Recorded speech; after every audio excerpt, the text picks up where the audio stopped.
মাননীয় প্রধানমন্ত্রী 100 বছর জীবিত থাকবে, তারও বেশি থাকলে উনি ক্ষমতায় থাকবেন, প্রধানমন্ত্রী থাকবেন। টানা 15 বছর ব্যাংক মালিকদের সংগঠন বিএবির চেয়ারম্যান পদে ছিলেন নজরুল ইসলাম মজুমদার। এই সময়ের মাঝে বিভিন্ন ব্যাংক থেকে টাকা লুট করার অভিযোগ আছে তার বিরুদ্ধে। সম্প্রতি জানা গেছে এই টাকা তিনি সৌদি আরবের খেজুর বাগানে বিনিয়োগ করেছেন। পাশাপাশি বিভিন্ন সময়ে সাবেক প্রধানমন্ত্রী শেখ হাসিনার ত্রাণ তহবিলেও মোটা অঙ্কের টাকা দিতে দেখা গেছে তাকে। নাসা গ্রুপের স্বার্থ সংশ্লিষ্ট 4টি প্রতিষ্ঠানের অনুকূলে প্রায় 21,000 কোটি টাকার ঋণ নিয়ে শত শত কোটি টাকা দুবাই, যুক্তরাজ্য, কানাডা, সিঙ্গাপুর, থাইল্যান্ড সহ বিভিন্ন দেশে পাচারের অভিযোগে তার বিরুদ্ধে পৃথক অনুসন্ধান করছে সিআইডির ফাইন্যান্সিয়াল ক্রাইম ইউনিট।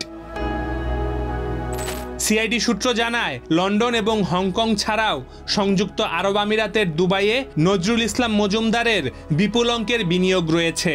সেখানে রিয়েল এস্টেট খাতে একাধিক কোম্পানি খুলে তিনি ব্যবসা করছেন। এছাড়া 2015 সালের দিকে তিনি সৌদি আরবের কৃষি খাতে বিনিয়োগ করেন। সৌদির একাধিক খেজুর বাগানে তার বিনিয়োগ রয়েছে বলে জানায় সংশ্লিষ্ট সূত্র। গত 5 আগস্ট হাসিনা সরকারের পতনের পর এক্সিম ব্যাংকের চেয়ারম্যান পদ থেকে নজরুল ইসলাম মজুমদারকে সরিয়ে ব্যাংকটির পরিচালনা পর্ষদ পুনর্গঠন করে বাংলাদেশ ব্যাংক। এর আগে তিনি 2007 সাল থেকে ব্যাংকটিতে চেয়ারম্যানের দায়িত্বে ছিলেন। নাম প্রকাশ না করার শর্তে একাধিক ব্যাংকের চেয়ারম্যান গণমাধ্যমকে বলেছেন, সব ব্যাংকের চেয়ারম্যানরা তখন জিম্মি ছিলেন, কেউ কথা বলতে পারতেন না। নজরুল ইসলাম মজুমদার যা বলতেন তাই হতো। ব্যাংক খাতের বর্তমান দুর্দশার জন্য বিএবিকে দায়ী করেন তারা।